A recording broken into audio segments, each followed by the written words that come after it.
للتاريخ، لامين يامال اللاعب صاحب الأصول المغربية يصبح أصغر لاعب في تاريخ نادي برشلونة بيشارك في عمر 15 سنة و9 شهور و16 يوم فقط، وبيحطم رقم اللاعب مارتينز ساجي اللي شارك مع برشلونة وهو عنده 15 سنة و11 شهر و5 أيام.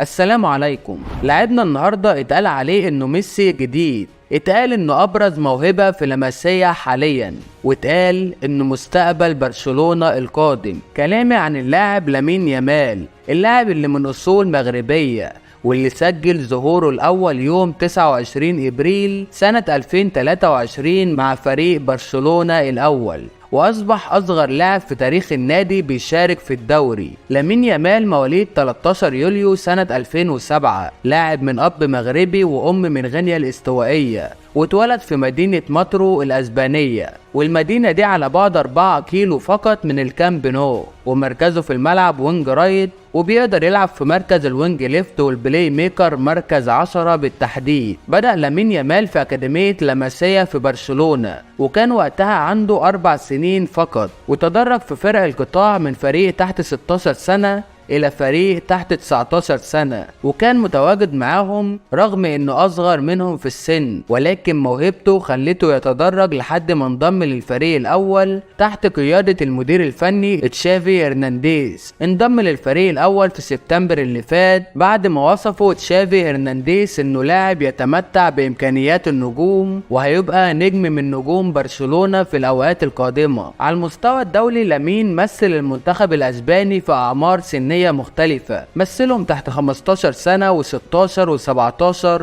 و19 سنة، واللاعب دايما بيبهر كل المدربين اللي اتعاملوا معاه. ولكن رغم تمثيله للمنتخب الاسباني الا انه يزال في فرصة كبيرة للتواجد مع المنتخب المغربي. على المستوى الفني، لامين لاعب موهوب، واتقال عليه زي ما قلت لك انه ابرز موهبة في لاماسيا حاليا، وفي بعض المدربين بيوصفوه انه ميسي جديد، ولكن انا ما بحبش المقارنات دي الحقيقة. لامين لاعب حريف وكورته عالية جدا، ولكن مفيش حد يقارن بليونيل ميسي تماما. لامين ممتاز في المراوغة، ولاعب نسبة نجاحه انه يعدي 1 على 1 تتخطى 90%، وده نظرا لامكانياته الكبيرة في المراوغة والدريبل والكنترول الهائل اللي عنده. كمان بيلعب في اكتر من مركز، ودايما بيصنع الفارق في مركز صناعة اللعب مركز 10 بالتحديد. لاعب الاستكشاف عنده ممتاز، وعنده رؤية ممتازة في الملعب لعمل الباص الأمامي، وآخرهم الكرة اللي عملها لعثمان ديمبلي في مباراة ريال سوسيداد. ضيف على اللي أنا بقوله لك ده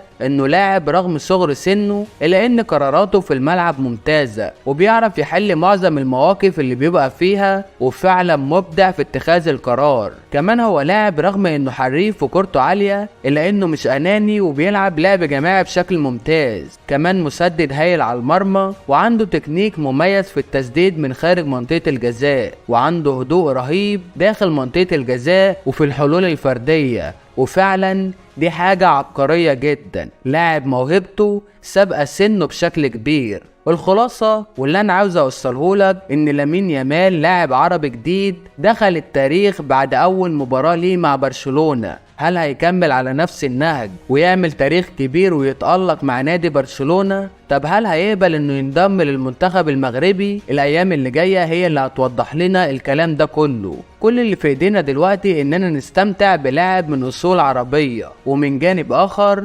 المنتخب المغربي يحاول ضم اللاعب في اسرع وقت ممكن. اخيرا انا خلصت كلامي، اتمنى تشارك معايا برأيك في الكومنتات تحت، وتقولي هل لامين يامال هيتألق ويعمل تاريخ كبير مع برشلونة، ولا هيمشي على نفس خطى اللعيبة اللي اتقارنت بلعيبة عظماء وفي الاخر ما نعرفش عنهم اي حاجة حاليا وبطلوا كورة بدري؟ وهل تتوقع انضمامه للمنتخب المغربي ولا انت شايف ايه؟ استنى الكومنت بتاعك لانه يهمني جدا. واخيرا اتمنى قبل ما تقفل الحلقة ياريت توحد الله لا اله الا الله، وتصلي على سيدنا محمد عليه افضل الصلاة والسلام، واعمل لايك للفيديو وسبسكرايب للقناة وفعل زر الجرس علشان يجيلك تنبيه بكل الحلقات الجديدة. وكان معكم اخوكم طوفان اهلاوي، نتقابل في حلقة جديدة ان شاء الله. قولي الحلقة اللي جاية عايزنا نتكلم عن مين.